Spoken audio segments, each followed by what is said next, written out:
Greetings from stage 11 at the Tour de France. This is James Start with Bicycling.com. I'm here with Michael Rogers, one of the leaders of the Columbia team coming into this race. But Michael's had some troubles. He got in a bad crash coming into Barcelona, was it? Yeah. And was really struggling. Mike, I saw you the stage after.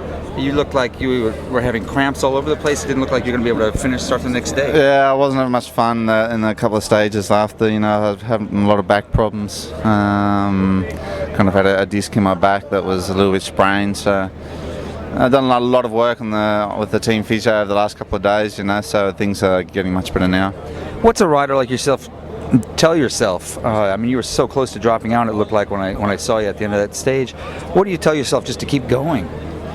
Yeah, I mean, you have to, you know, stopping's not an option, you know, at the tour, you know, unless you got a broken bone or you know, or something that really stops you from pedaling. If you can still pedal, you know, you have to keep going. And stopping's not an option at the tour. What are you hoping to do now in the race? Now that you know, you've lost some time and stuff. So what?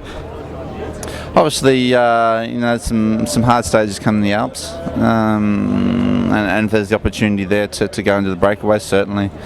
You know, so I've also with the team, we've still got Kim Kierken and Tony Martin that are riding well. And you know, if I'm not in the breakaways, my job will be to look after those riders. Okay, thanks a lot. Thank you. I'm here with Bradley Wiggins, one of the surprises in this year's tour. Have you been surprised at your performance so far?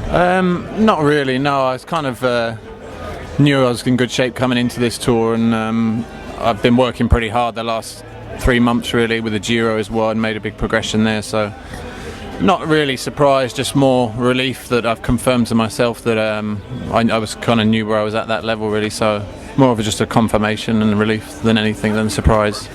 Coming into this race, you had a reputation as a great track rider, but were untested in races like the Tour. Can you tell us a little bit about that evolution?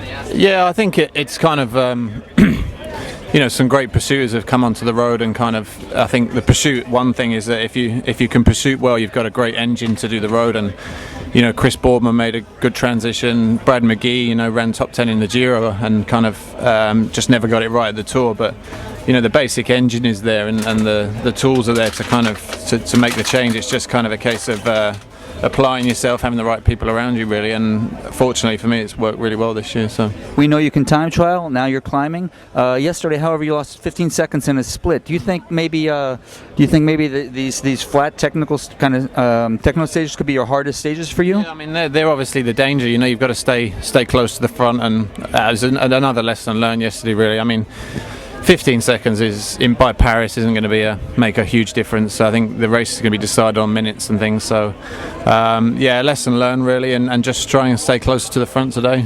As a track rider, do you feel you're at a disadvantage in that kind of racing where you're boxing each other? No, not really. Obviously, you just got to be a bit careful. I mean, it's the same for everyone. Lance just made that split yesterday, and I was with Levi who didn't. So. Yeah, it's the finishes are so hectic as well and quite narrow, and once the guys who are doing the lead up sit up, it's kind of, that's where the splits happen. So yeah, just same again really, try and stay out of the way today. Okay, thank you.